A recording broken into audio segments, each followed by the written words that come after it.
Hello friends. अच्छा, एक बात तो बताइए ज़रा कि क्या आप मेरी कही सारी बातें सुन भी रहे हैं? क्या कहा? सुन रहे हैं? पक्का ना? चलिए तो फिर एक बार जांच ही कर ले। दरअसल दोस्तों, सुनना भी कई तरह का होता है, बस इसीलिए पूछ रही थी। जैसे कि मेरा वीडियो फोन पर आते ही अस्थिर हाथों से फटाफट चला लिया और फिर दूसरे मैसेजेस चेक करने लग गए। ये भी तो सुनना ही हुआ। अब कुछ दोस्तों ने वीडियो चला तो लिया, लेकिन मन में और भी 10 बातें चल रही हैं। और कुछ दोस्त ऐसे भी हैं जो सुन रहे हैं, मन लगाकर सुन रहे हैं, पर अपनी असल जिंदगी में उसका इस्तेमाल ही नहीं कर रहे हैं। चलिए तो इसी बात पर आप सबसे एक किस्सा साझा करती हूँ। एक बौद्ध सन्यासी अपने सन्यास जीवन के प्रारंभ के दिनों की बात बताते हुए कहते हैं कि उनके गुरुजी ने उनसे कहा था कि आप कैसे नहीं सुनेंगे। जी हाँ, सही सुना आपने। किस तरह से नहीं सुनना है, यह अगर समझ जाएंगे तो कैसे सुनना है ये भी जान जाएंगे। गुरुजी ने एक घड़े का उदाहरण देते हुए समझाया। पहला उदाहरण, don't listen like an upside down pot, अर्थात एक घड़े को उल्टा करके रखिए और अब इसमें पानी डालिए। क्या होगा? सारा पानी तो बाहर ही बह जाएगा, है कि नहीं? घड़े के अंदर कुछ भी नहीं जाएगा। ऐसा हम सब अक्सर करते हैं। जैसे ही हमें कोई कुछ कहता है या समझाता है, हम साथ साथ उल्टा खड़ा हो जाते हैं, सुनेंगे ही नहीं। मन के कपाट को तो जैसे बंद ही कर लेंगे।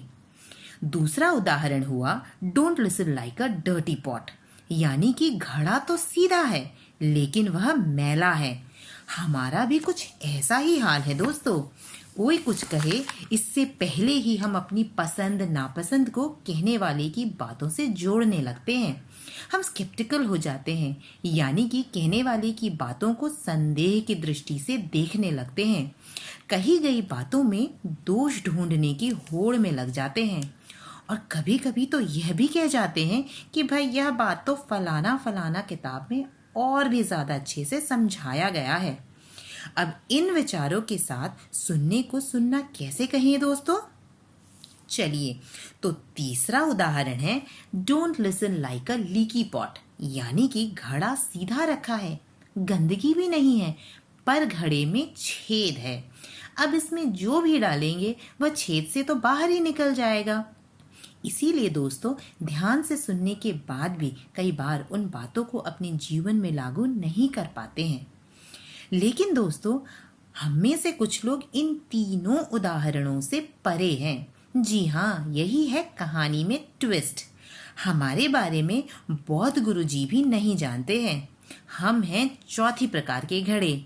यह घड़ा सीधा रखा है, मैला भी नहीं है और ना ही इसमें कोई छेद है, बल्कि यह घड़ा तो पहले से ही भरा हुआ है। पानी जैसे उछल उछल के बाहर निकल रहा है। अब इस हाल में क्या इस घड़े में कोई कुछ और डाल सकता है भला? आप ही बताइए।